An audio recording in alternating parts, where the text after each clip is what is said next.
Final hour of the show here on this Wednesday, as we are happy to be joined by our 95.7 The Game Giants insider, Dave Flemming. And Dave Flemming is presented by the County of Santa Clara. Book a COVID-19 booster shot now at sccfreevax.org or call 211. And good morning, Dave. Thank you so much for taking the time, and can't wait to get into some Giants baseball with you. But we are going to start off on a bit of a somber note, as the legend Vin Scully passed away yesterday. We got the news while in the middle of the Giants and Dodgers game that he passed away at the age of 94. And Dave, I'm sure as a multi-sport broadcaster yourself, I'm sure Vin Scully had a huge influence on you. And, you know, seeing that photo they posted on NBC Sports Bay Area with you alongside Crew, Kipe, and John Miller for Vin Scully's final broadcast, I'm sure, getting the news yesterday wasn't easy.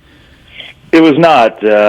Good morning, guys. Because for us, and it's funny for me to even say it because, Vin was 50 years older than I am. And so that's a pretty big difference in terms of the span of our lives and when we, did what we did. But Vin was a friend of mine. He really was. And that will always end up being one of the great blessings of my career and my life, that I got the chance not just to know him, but to really call him a friend. That picture that they showed last night, I sent that in the middle of the game when we found out the news. I sent it to Jeff Kiper and Dan Peterson on the TV side, just figuring they might, they might like to have that picture. The story behind that picture is that Vin, Vin was a mix to me of normal guy that you could talk to, laugh with, have him tell a story, listen to his stories, share a meal with. He was a mix of that and also somebody who seemed so different from all of the rest of us, so apart and so regal and almost papal in a way.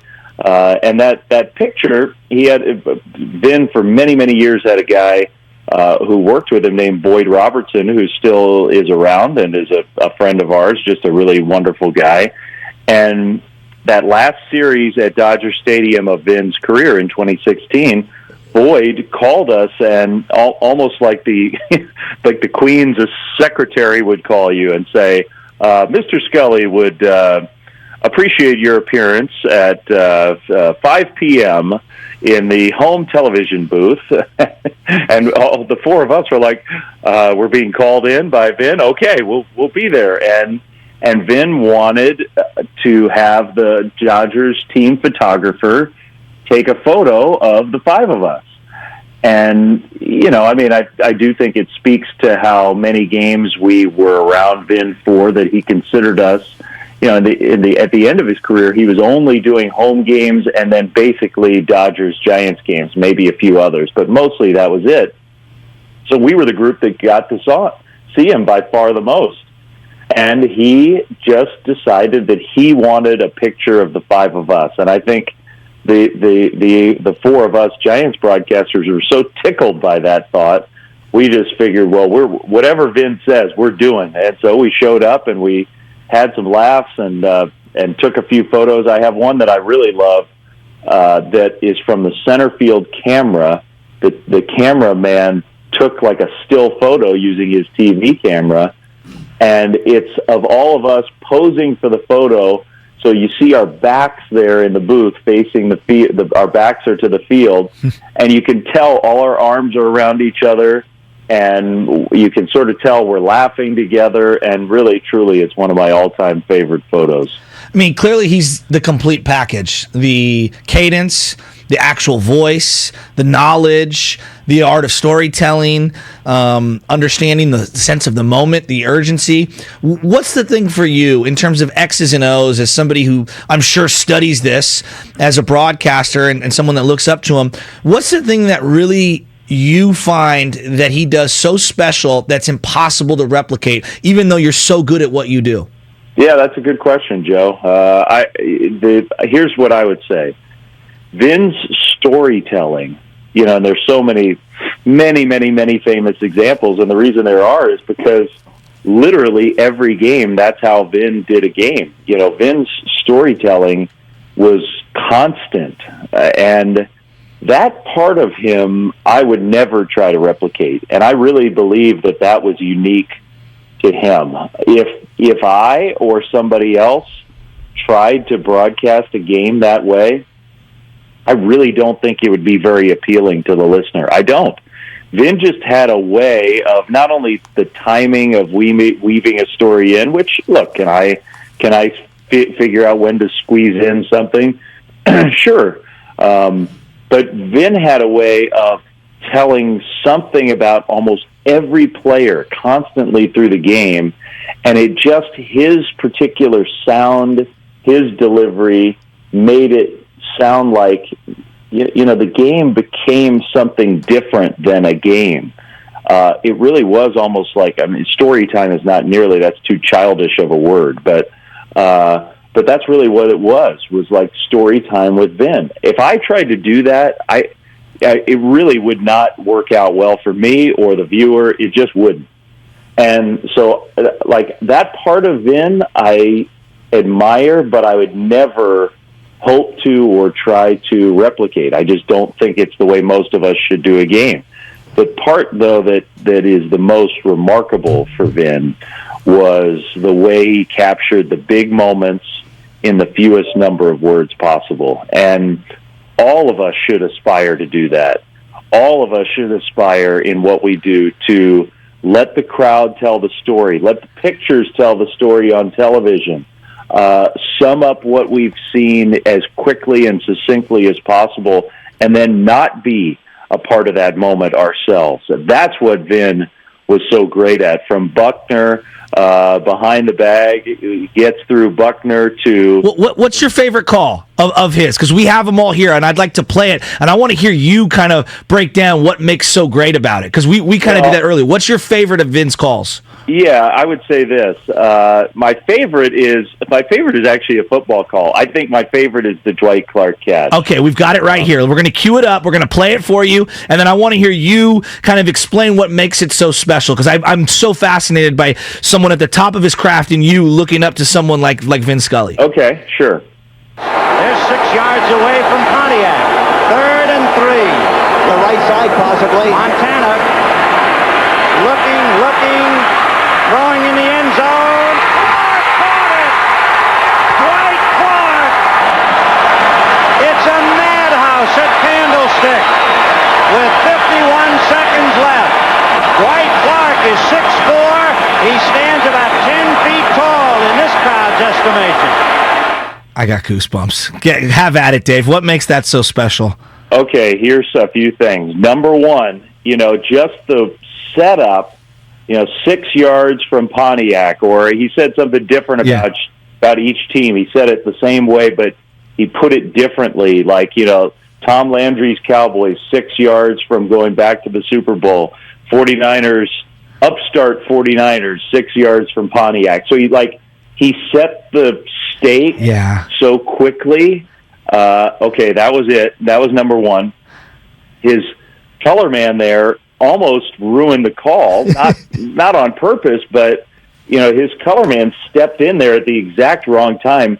This is name dropping now, but when I first started doing football, Lon Simmons sat down with me. Oh. And Lon did so much great football broadcasting, and Lon gave me all this advice about how to call football and the best way to do it, and really the nuts and bolts of it. And one of the main things he said was, okay, the main thing in football is a few seconds before the play starts, you have to already be in your call. You have to set the formation so that, especially on radio, viewers or listeners who can't see it can picture it in their minds. So that's really what, even though it was TV, Vin was trying to do that. You get ahead of the play, and Hank interrupted him. And so rather than getting flustered by that, he didn't miss a beat. So that was the second part about it. And then the final part about what made that call great was being so on time and identifying Dwight Clark right away. There was no hesitation. There was no doubt who made the catch. All of us struggle with that. These football press boxes, you're up in the sky. Maybe you're using binoculars. Maybe you're cheating off the TV on a play like that. he nailed who made the catch. And then after, describing the scene briefly, to have just the turn of phrase that Dwight Clark, who must seem like he's 10 feet tall. So good. He was a tall receiver. That was like a big part of who he was. And so like that, the way he made the catch and that one line, so good. That it's just an incredible call of, maybe the greatest moment in Bay Area sports history, maybe. And it was Vin who did it. It's incredible. Talking Vin Scully here So with incredible. 95.7 The Game Giants insider Dave Flemming. Dave, what was your first interaction with Vin Scully? What was your first encounter like? How are you feeling when you knew that you were going to meet Vin Scully for the first time? Oh Lord! I mean, I don't really remember the first time. All I remember is that I didn't want to be the one. I was going to let Vin say hi to me. I wasn't going to go charging in there like, "Hey, Vinny." I was not going to do that.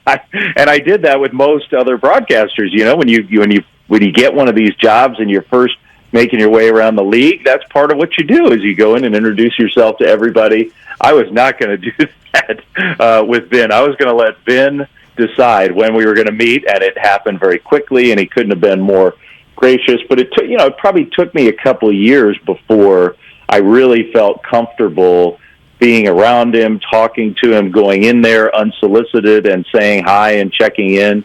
And really, he always loved it when I did that.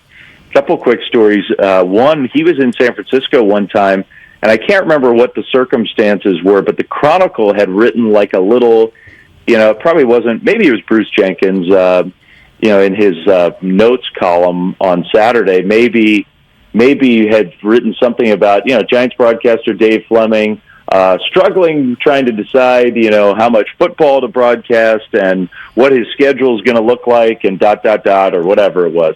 And Vin pulled me aside and said, Dave, I saw that note in your in the Chronicle today. What's going on? Like he asked me what the situation was, and I described him what the circumstance was, and he told me, well, I used to do golf, of course, and I did football along with my baseball, and I did the game of the week baseball, and I just want to tell you that I loved those experiences. But what I really loved was being around my team and the Dodgers and being around my family. And he said, you're a young man and you've got lots of great broadcasting ahead of you, but don't ever lose sight of the fact that, the time around the people you love is what you're going to remember. And, so you're going to have a lot of choices professionally, but I just would say to you to be very careful about what you say yes to, because you're going to get asked to do a lot of stuff, and I think you should always keep that in mind. And I wish somebody had told me that when I was your age and thinking about all this stuff. And I thought, well, here's Vin. He pulled me aside to say this stuff to me, which was just incredible. And then the last thing the last funny story, I said it on the post-game show of our broadcast last night. And I will remember this really till the day that I die. One of the times that I probably laughed the hardest in my life was at our ballpark. I walk into the men's room before a game, and the only person in there is Vin. And so I walk in, and it's Vin and me in the bathroom. And Vin turns around and just totally deadpans. For Giants fans who are listening who maybe didn't know, one of his signatures every game was pull up a chair, right? That was Vin's. The book written about Vin is called Pull Up a Chair. That was his phrase at the beginning of a game. Dodgers fans, it's time for Dodgers baseball. And then as they were getting ready to start, pull up a chair. Here we go. And so I walk into the bathroom, and Vin swivels his head around and sees that it's me, and he says, "Oh, hello, Dave. Pull up a urinal." And I mean, it was so funny. It was Vin being so playful. Like, this guy was the god of sports broadcasting and so elegant. Yeah. And you almost thought, well, he would never even deign to make a joke. And yet it was so funny. I've never, ever forgotten that. Hello, Dave. Pull up a urinal. That's so good. And, I loved the guy. He is the all-time greatest at what we do. The Dwight Clark call is my favorite call, but the Hank Aaron call is probably, in my mind, Russ doing Bobby Thompson's home run in its own way, but Vin's ability to sum up the social, political implications of what Hank Aaron accomplished that night in Atlanta in the midst of a call in a baseball game, that will never. You can't do any better than that. We have it right here. You want us to play it for you? Let's play it. Some of the versions are sort of edited, and so you don't get the full sense. Yes. It took a long time, but let's listen to it anyway. Yep. We should. Look at it. What a... 1 ball and no strikes. Aaron waiting. The outfield deep and straight away. Fastball is a high drive into deep left center field. Buckner goes back to the fence. It is gone.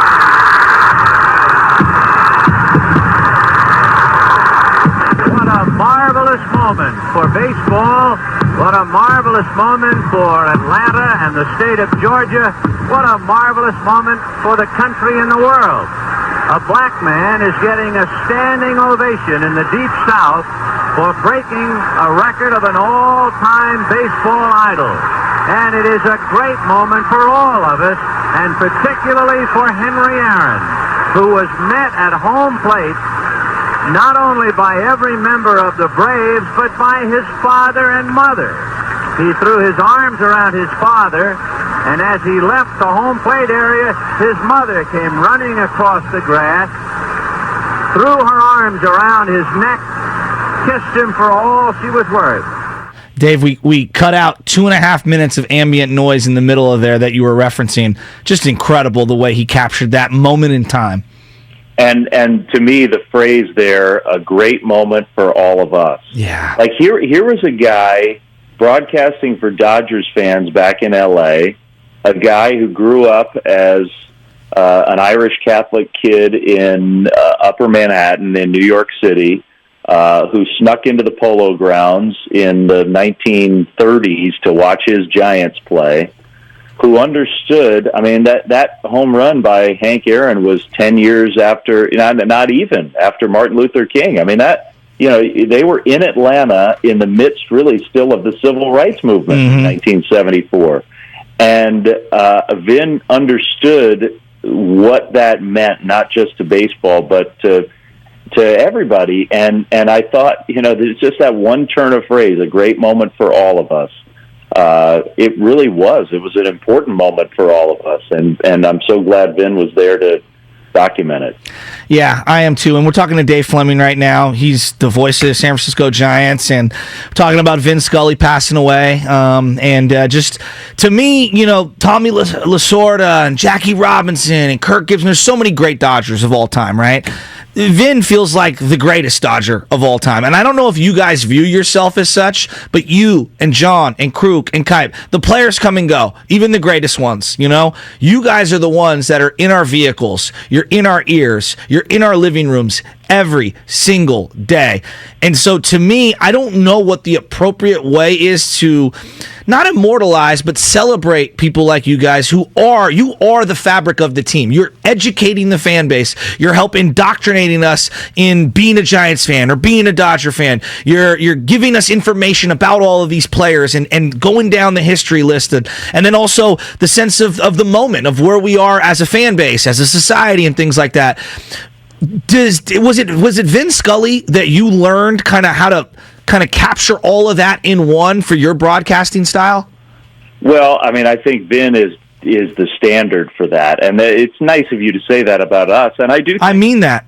I know you do, and we are, the four of us are in a very privileged position where, with this great franchise and a fan base that really cares, and an era of the Giants that has had so many great moments, we have been the ones to be there through all of it, through ups, through downs, through championships, through home run records, through perfect games, and all of that. We've been here, and so we're incredibly lucky for that, and a part of us will live on forever with the Giants because of that. But it was different with Vin, and it will be different for him than anybody else. And I think you're right. He is the all-time Dodger. And part of that is, it's really hard to imagine, right? He started in 1950. It's crazy. He finished in 2016. What happened in the world while Vin was doing Dodgers games, and especially so early in his career, he came to L.A. with the team. So, Red Barber had left the Dodgers, had gone to the Yankees, and Vin was the guy who came west from his hometown of New York and came to L.A. And California, the Giants and the Dodgers are so important in history because of the pioneering they did in coming to this state. And California was exploding. It was really the golden age of California back then. And the Giants and Dodgers came and accelerated that. And even though we had Russ and Lon, the fact that Vin stayed from 1958 when they first showed up here through 2016, and an entire, not just generations, several generations of people learned about the Dodgers and baseball in California from him for all those years. The same guy, like, that's impossible to recreate. And when you talk to people who grew up in Southern California in that time, all the way until the modern era, you said it really well there, like in your cars, at the beach, like the whole soundtrack of L.A. Absolutely. For 50, 60 years was Vin in the summertime, through car windows, through apartment buildings, at the beach, up in the mountains, like that. His voice, like, that's the soundtrack of the Beach Boys and Vin Scully are the soundtrack of L.A. and its modern history, and that will never be replicated. It just won't. That voice you hear is the one and only 95.7 The Game Giants insider, Dave Flemming. Dave, we are up against it. It didn't feel appropriate talking about Giants baseball when someone I know is so influential to you and your career. So I figured we'd spend a big chunk talking about that. Thank you for going down that path. Yeah, I think it was right to do. And Vin and the Giants will always be tied together. He's a very important figure in Giants history, not the same way as he is to the Dodgers, but I'm glad we got a chance to talk about him. He was the best. He's going to be missed by all of us, and he'll never be forgotten. And the Giants' problems right now seem petty compared to, the impact that our sport can have on people and all the great, to me, Vin reminds us that we've been spoiled. We've had a lot of great moments. It may not be going well right now. We're going to have great moments again. We don't know when those will come. We hope they're sooner rather than later, but Vin sort of puts it all in perspective, I think. And he always had a moral to every story that he told via his broadcast. Thanks so much, Dave, for going down memory lane and sharing some of those stories. Even the rattlesnake story. Yeah, hold to that one. We'll play that one on the other side. There is a rattlesnake story you have to hear. Go nowhere. And Vin reading a grocery list. See you guys. Appreciate it, Dave. All right, that's what's coming up